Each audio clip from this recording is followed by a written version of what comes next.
it's a wide cracking. Oh. All right. This is a true story. I'm from Wyoming. I have the showcasing the cowboy gear up on off to the right of the square. And this is a story. I cowboy and packing guide out in Wyoming, and so an old timer told me this true story that happened, and I just want to share it with you. And it happened back in the 1880s, kind of in the middle of the state, small little western town. You know, it was very much a day like today. And of course, there were several cowboys lounging around in the saloon. You know, they had their elbows back on the bar, holding a glass of beer, and there at the tables were a few other cowboys, and they were playing a hand of cards and sipping on that whiskey just a little bit, setting it down, slowly rocking back and forth in the glasses. Everybody was serene and having a good time. The bartender cleaning the glasses behind the bar.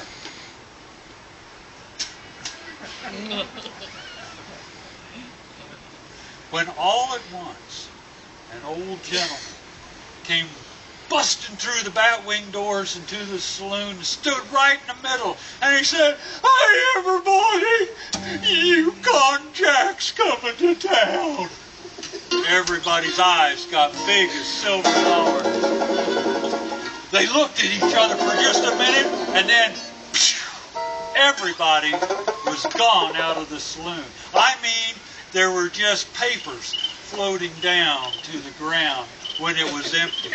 And the bartender was behind the bar, just quavering with his hand stuck in that glass, and he looked from the window to the batwing doors, to the window, to the batwing doors.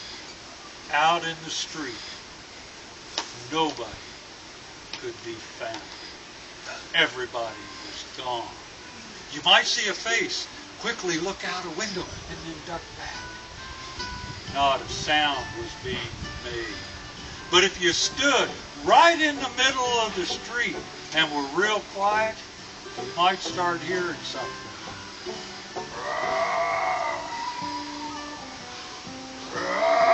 It was getting louder and closer.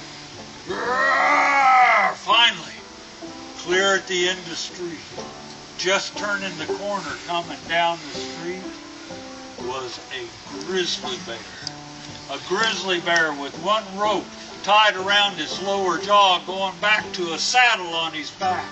And sitting in the saddle was the biggest man you ever saw. He had a great big mustache, and he had a rattlesnake in his other hand from the rope. And he was going, "Yee-haw! Yee-haw!" The bear, it scared the bear. The bear would go, "Ah!" And the man would say, "Down, bear, down! Yee-haw! Yee-haw!" The bear was coming down the street. "Yee-haw! Ah! Down, bear, down!" Rode him up in front of the saloon, said, "Whoa, bear! Ah! Down, bear!" He stepped off that bear, laid his rattlesnake across the saddle, hitched his pants up, brushed back his mustache, looped the rope around the hitching rail, and walked up to them batwing doors. He hit them so hard they just fell off the hinges. Sauntered up to that bar, and he took one big old meaty hand and forearm, and he beat on the bar. The bottles in the back rack just shook. And he said, "Bartender, bartender, give me whiskey." The bartender just standing there shaking, and he finally reached behind him and he picked up a bottle of whiskey and he sat it on the bar and he slid it down. One big old meaty hand just engulfed that bottle. And he looked at it, took his meaty arm again and said, "Bartender, bartender," bottles rattling, windows shaking. He said, I said I wanted a drink. I need a glass." Bartender took that glass out of his hand and he set it down on the bar and he slid it down the bar. The other big meaty hand gulped that glass, and he took that bottle and he just poured it full where it was just barely cupping over the top, and he held it up in the light. Oh man, that amber fluid just looked so pretty. Took a deep breath, opened his mouth and threw it in the back of his throat. held it there for a moment, savoring that aroma and flavor.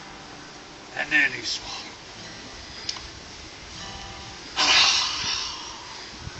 Set that glass down, set that bottle down, hitched up his pants, brushed back his mustache, turned around and started sauntering towards the door. Bartender said, "Mister, you can have the whole bottle." Man turned around, stared at that bartender, and he says, "What? Have the whole bottle? I ain't got time. Ain't you heard? Yukon Jack's coming to town."